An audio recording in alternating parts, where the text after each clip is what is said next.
أرست زينام كاب بارك محزنة أبز حلف 4 عامات طراح ناب كبابي 1 بليون أتاوي كركب كم زخالم قدماي منستر أبي أحمد قليصوم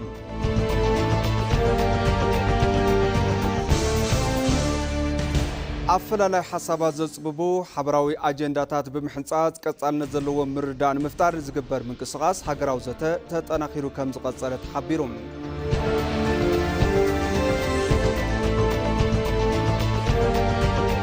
ካብ ዜና ጻድማ ብምዕራባዊ ኮሎምቢያ ብዘጋጠመ 7.4 ሬክተር ዓቐኑ ምንቅጥቃጥ ምድር ብዙሓት ሰባት ሞይቶም ተባሂሎም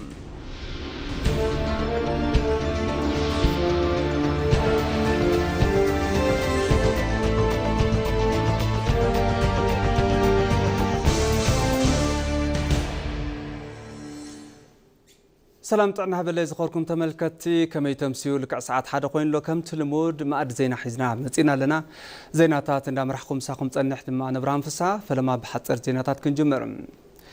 اب ماخل اديس ابا زركب بارك محزنت ابز حلفو 4 عامات طرح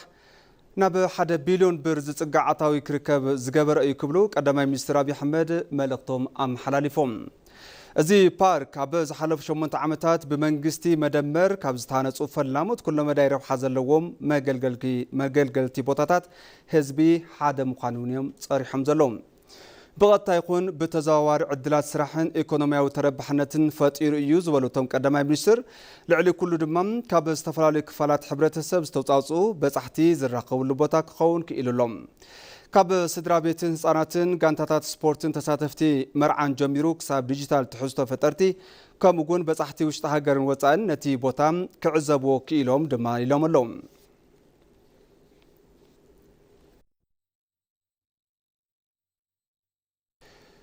اتي هاغراو زته اب ايثيوبيا زلاق سلامن هاغراوي مردداءن نكفطر لعل غده كم زصاوت نبرتي كتما ادما تزاريبوم توم نبرتي كم زبلون عامتات زصنحو عبيت فللياتن زي مرداتن بزتن بسلامو مقدن مفتاح تي هاغراو زته تاريخاون عبي عدل زفطرن كم زخونه املاخيتوم فلليات ناب زوريا طربيزا بمقراب بسلامو مقدي مزراب مجمارو نزلاق سلام هاغر نحدنت هزتاتن نحافشاوي بلصقنان مسرت زنبر اونتاو سقمت يونيلوم ابتي هاغراوي غباي زتم زلعلو حسابات نيتيوبيا ماخل زغورو كخونو كم زغبا دما غليصوملوم ابزح زوان زكاي زلو هاغراو زته استمال افرن كفري كل وجن ناي بعلو غده كصاوت كم زغبا اتوم نبرتي اتحساسيبوم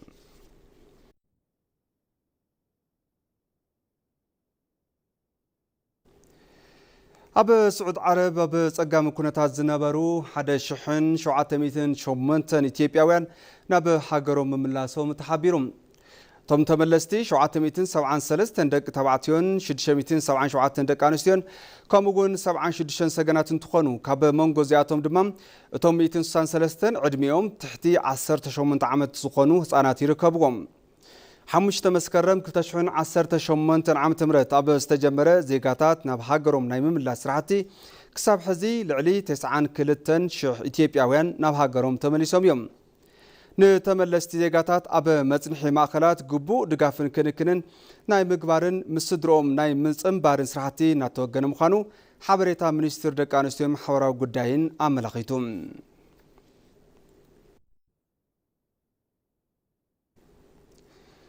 لمدي استوادد اواهبا اغلغلوت منغستي اثيوبيا نكالوت هاغرات افريكا ون عبي تمكرو كوسدلو زخيل يكبلو وانا فصام سراح مصوب አገልግሎት ፌደራል አይተ ዮናስ አለማየሁ ገሊጾም አምባሳደር استفرالي ሀገራት በቀሊሉን በቁልጡፍን አገልግሎትና በዝርከብ መሶብ አገልግሎት ሓደ ማከል ፌደራል ተዘዋቢሮም ተዓዚቦም ቶም ዋና ፈጻሚ ስራሕ ነቶም ስደተኛታት ነቶም ዑደተኛታት አበዝሃብዎ መብሪ ተበታቲኖም ይወሃቡ ዝነበሩ አገልግሎታት ንምርካብ ዜጋታት ናብ ብዙሓት ካላት ክኸዱ ግዚኦምን ገንዘቦምን ክባኽኑ يقبر كان زنبرة أزخاخيرهم يوم نزي تقام مفتاح مصوب استفرالي تكالاتين أقلقلوتاتين منغستي أب حدا ماقل بموخاد ناي حدا مسكوت أقلقلوت بتقبار إنا تسفعفها كم زركب أبريهم اللوم بفلاي يونيفايد مصوب استفرالي ناي أونلاين مدرخ زيغاتات بموبايل بسلكوم أقلقلوت منغستي بقليلون كرخبو زخل سرعات مخانيوم أملاخيتهم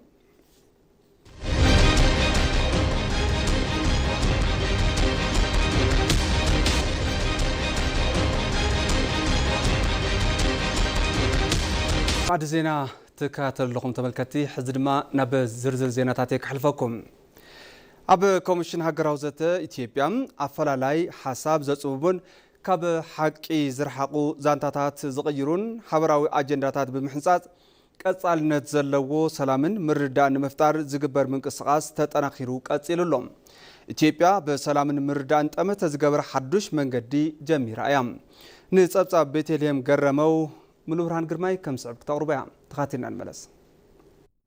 نحن إثيوبيين كابتن تاياتنا زورسنا يو حبراو زانتا وزيتنا صنتن تاريخاو صنعتن يخون براب زحلف عمتا سنبرو مسبرتات بوليتيكا أفلالاي زسفحو خنتات نخفترو مخنيات خوينيو نازنتن وسن إثيوبيا استخبره بكلهم بهر بهرسبات دمن عزمتن نمبر بحدا بهر صحر تري خونن كاب عدوا كساب كارا مرة حلف انتبل دما كساب اتزعبي قدب هداسه زرخبنا يعود وزيت حبراو زعريو نزوي كاباياتنا زورسنايو تاريخ حزنا أو قيدي هاجراو زته زحلفو قلتاتن قسلتات نبزة بممزع بحبار زتينا مقرامن نمردا ممزع قبوئيو جناد ما حبارو عوثنا كم قندي مسارات بمساعد حدنتنا نصبقنا زبل تاريخاو زانتا محنصات تمته زوها بقدايو تنكار إثيوبيا زركب أوشتي أفلالاي بعلن قوانقوان امنتنيو اتمدرخ زته تاريخ حد زيغاتات زسمعلو مننتو زخبرلون أبقود بهاجرناون معره تساتا في زخونلو سرعات يحنززيو أفلالاي كم سقات انتيغونه كم عمي حفت بمغزار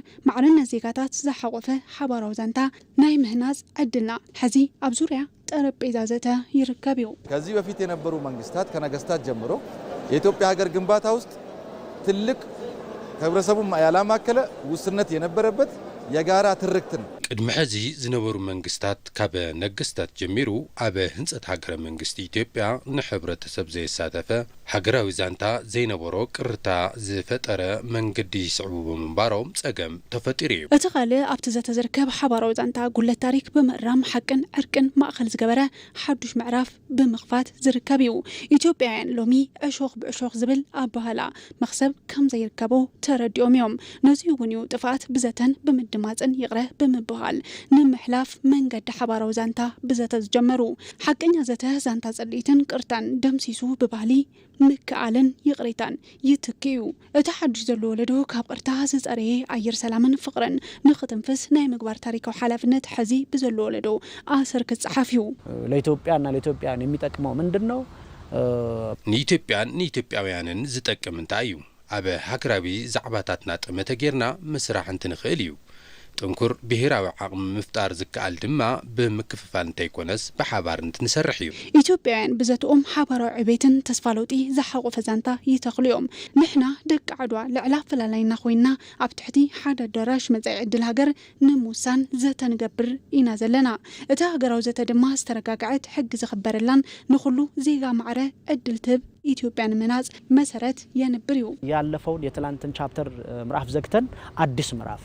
ሁሉንም የምታከብ ሁሉንም የምትቀበል እቲ ዝሓለፈ ምዕራፍ ዓጺና ሓድሽ ምዕራፍ ክንኸፍት ይግባእ ኩሉ ተኽብር ኩሉ ትቕበል ሓደ ትገብር ሃገር ምህና ዝድለን ተደኣ ኮይኑ ኣብ ትማሊ ጠጠው ኢና ንቕድሚት እንትንስጉም እዩ ስለዚ ሓድሽ ተሓሳስባ ክንቅበል ይግባእ ነጠላ ትርክቶችንም የኛው ታሪክ ናቸው በአሁን ምን ገነባው ነጸላ ዛንታ ናትና ታሪክ እዩ ሕዚ እናሃንጾ ዘለና ሓበራዊ ዛንታ ወናትና እዩ ሕብረ ብሄራዊ ዝኾነት ሃገረ ንምህናጽ ዝግበር ዘተ ኣዝዩ ወሳኒ እዩ ንዓና ጥራሕ እንተይኮነስ ንኣፍሪካ ኣብነት ትኾን ሃገረ ንምህናጽ ዓብዪ ዕድል ዝህብ እዩ ሃገራዊ ዘተ ዘተ ዝገበረ ሰላም ረኸበ ዝብል ኣባህላ ናብ ተግባር ዝቐየረ ህዝቢ ኢትዮጵያ ከም ዕርቅን ምርዳእን ዝበሉ ሃገር በውቀል እሴታት ብምጥንኻር ሰላም ብዘተን ብምይጥን ክኽበር ናይ ምግባር ባህሊ ምጥንኻር ኣላ እዩ ድኽነትን ስእነት ሰላምን ከም ሓባራዊ ጸላኢ ብምቑጻር ሃፍትታት ተፈጥሮ ብፍትሓዊነት ብምጥቃም ብቁጠባ ዝማዕበለት ሃገር ናይ ምህናጽ ሕልሚ ብዘተ ክረጋገጽ እዩ ንሕና ኢትዮጵያውያን ብዘተ ንሃንጾ ሓባራዊ ዛንታ ዝሓለፈ ታሪክ ብኣግባቡ ዝርዳእ ነቲ ሰናይ ዝመረጽ ነቲ ዘይድሊ ዛንታ ድማ ብዕርቂ ዝፈትሕ እዩ ኣብዚ እዋን እዚዩ ሃገር ከም ሓድሽ ብዛንታ ምህናጽ ዝከኣል ዛንታ ታሪክ ዘጥፍኦ ዛንታ ዘተ ክሃንጹ እዩ ዝብል ኣባህላ ዝነጽ ብኸምዚ ዝኣመሰለ ሕብርን መልክዕን እዩ ኣብ ዝሓለፉ ዓመታት መደመር ካብ ክልስ ሓሳብ ናብ ተግባር ዝተቐየረሎም ተግባራት ብጭቡጥ ተራእዮም እዮም مدمر زمناو قعزو بوليتيكان إيكونومن هاجرنا كاب كلس حساب بزحلف ناب شبطات سقمتات لمعاد زقيرة هاجراو رأيهم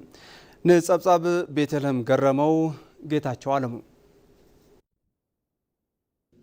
أبصلان فتاون تمسرت دبلوماسياوي زمدنان كالوت كابوس عايز تقدح رؤية تعلماتن وصيز زخون سبراتات قد ملوطي ملكعت إثيوبيا منيروم لمعات عدي بود عدي كم زبال سبراتات بوليتيكاوي إيكونوميون محبراون إثيوبيا حقر بوكول بزخون كلس حساب مدمر مسقان كابز جمر شمون تعامتات تغطيرهم اللوم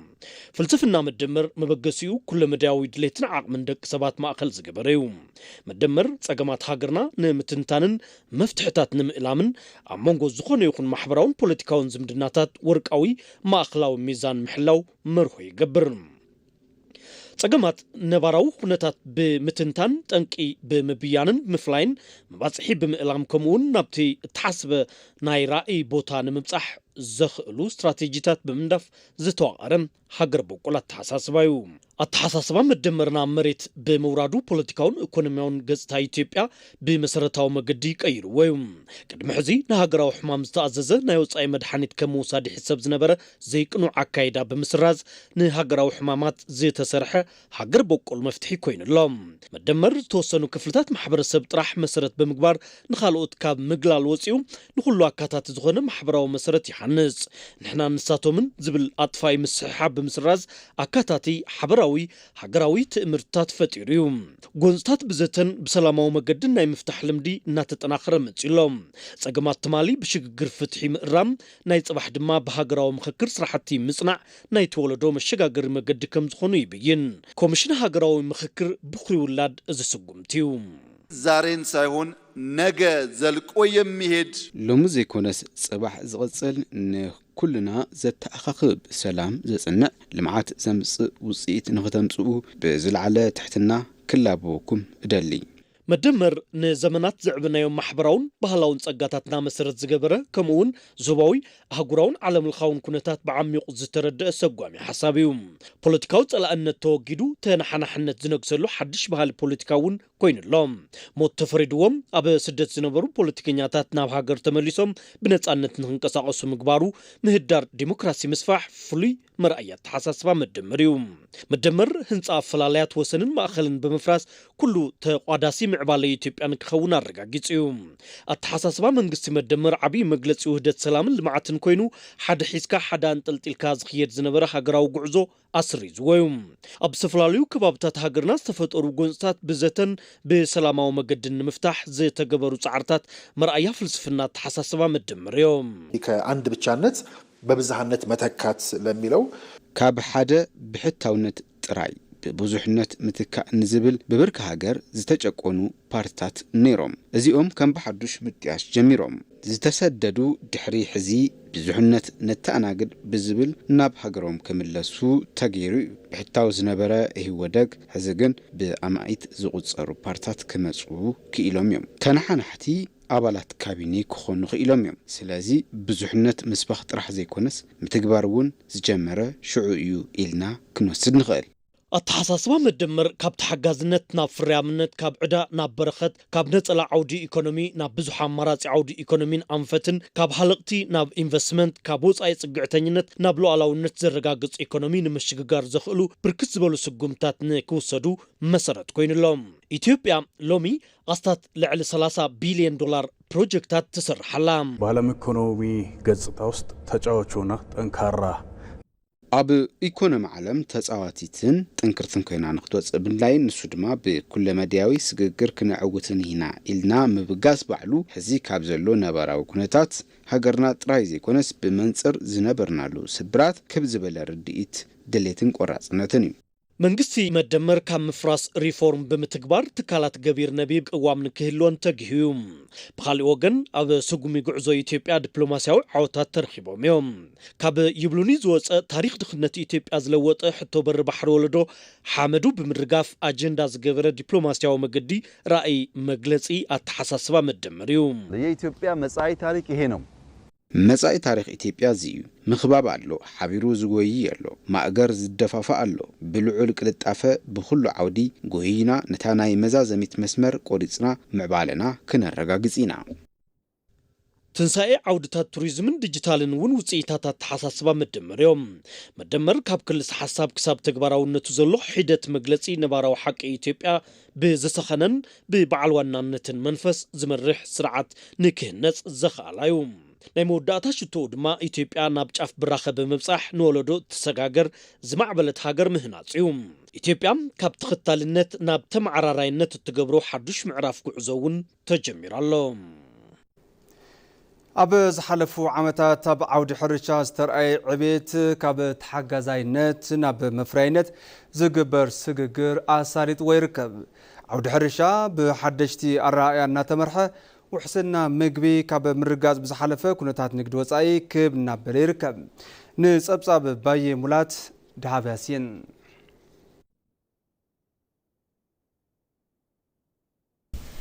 ኣብ ኣደባባይ ጂኦፖለቲካ ዓለም ድምፂ ሃገራት ጎሊሁ ዝስማዕ ክብረንን ሉዓላውነትን እንተኸቢሩ ዝነብር ጓጉአን ባዓርሰን ምምላእ እንትኽእላን ብዓቕሚ ቁጠባ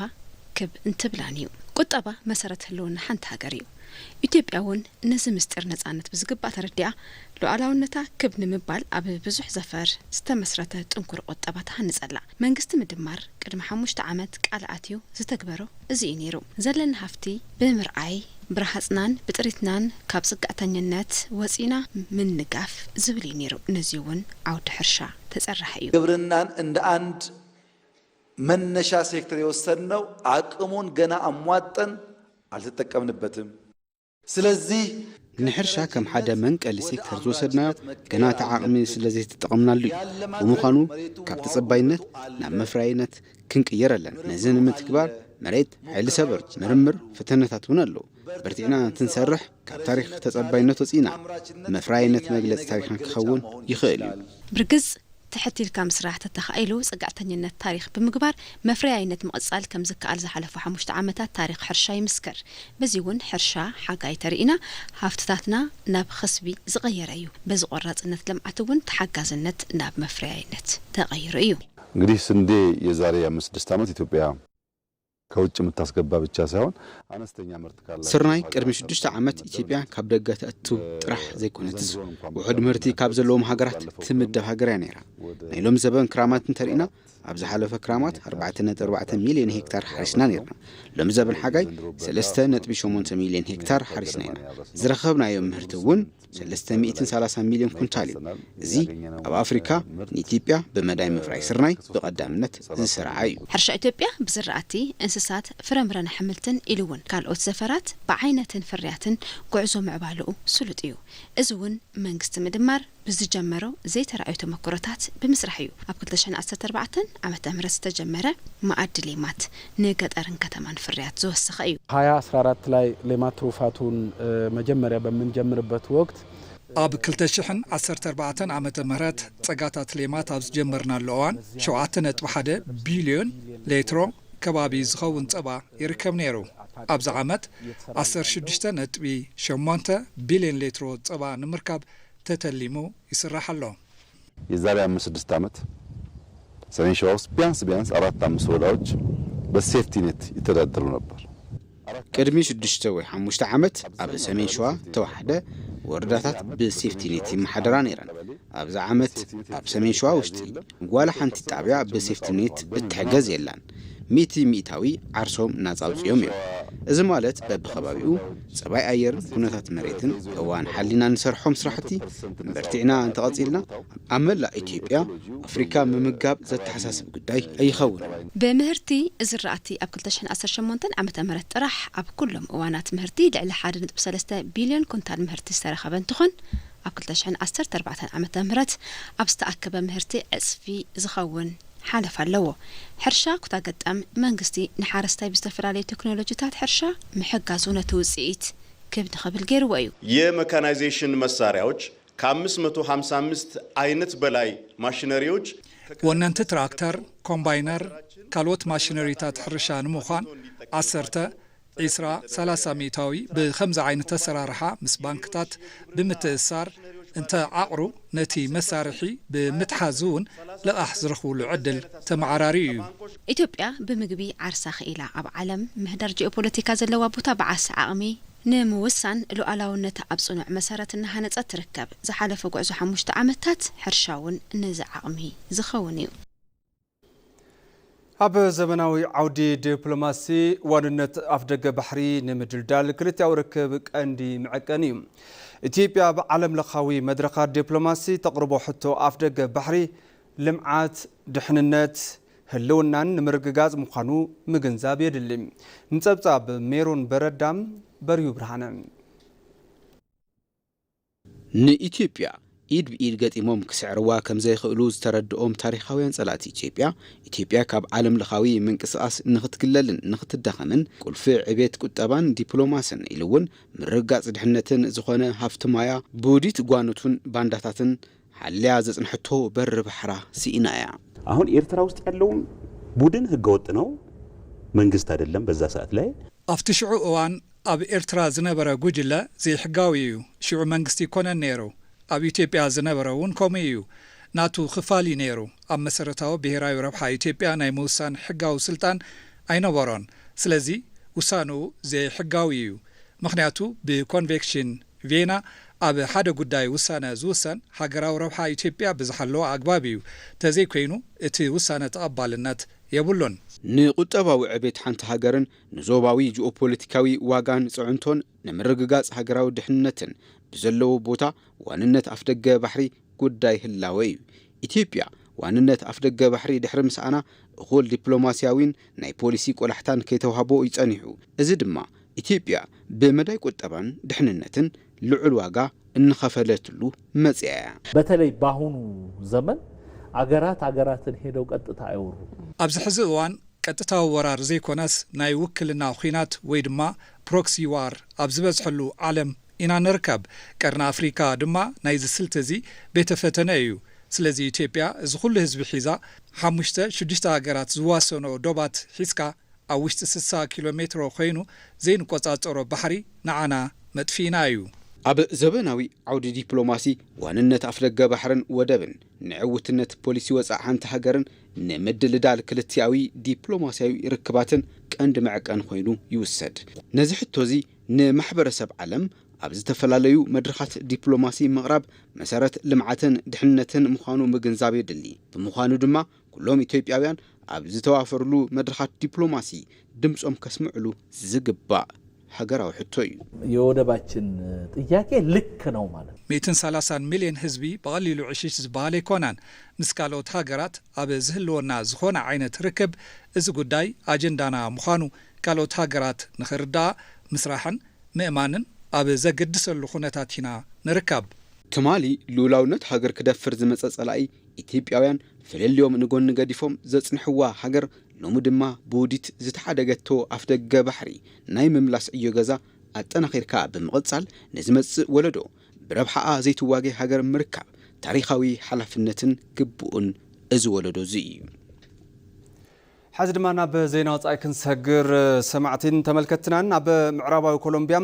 بزقاتمه 7.4 ريكتر زعقنو منقጥቃጥ ምድሪ ብዙሓት ሰባት ሞይቶም ኣሎም እቲ ኣብ ዞባ ቾኮ ኣብ ትርከብ ማእከል እዚ ሓደጋ ዝኾነት ሳን ሆሴ ደል ፓልማር 103 ኪሎ ሜትሮ ዕምቆ ዘለዎ እዩ ነይሩ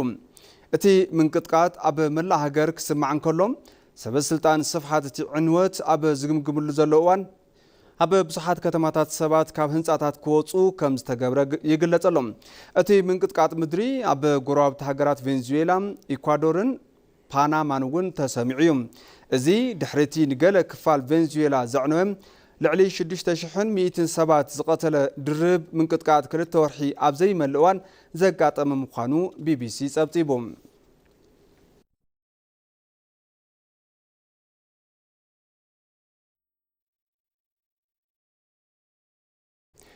ማድ ዜና ቅድሚ ምዛምና ቀንድ ዜናታት ዝዕለት ከዘኻኽረኩም ካብ ፓርክ ምሕዝነት ኣብ ዝሓለፉ 4 ዓመታት ጥራኽ ናብ ከባቢ 1 ቢልዮን ኣታዊ ክርከብ ከም ዝኻለ ቀዳማይ ሚኒስትር አብይ አሕመድ ገሊጾም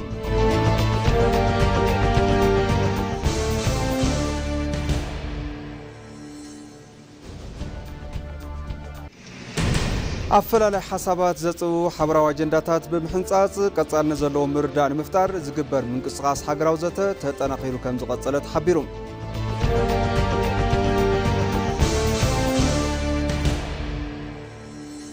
كاب زينا صادما بمعرباوي كولومبيا بزقاطمه 7.4 ريكتر زعقون من قطقاط مدري بزحسبات كنتم باكست ملكتي نسعد حدنا مزيناتات بزازيمنا سلام كتالكم عزينا نمسكن سلام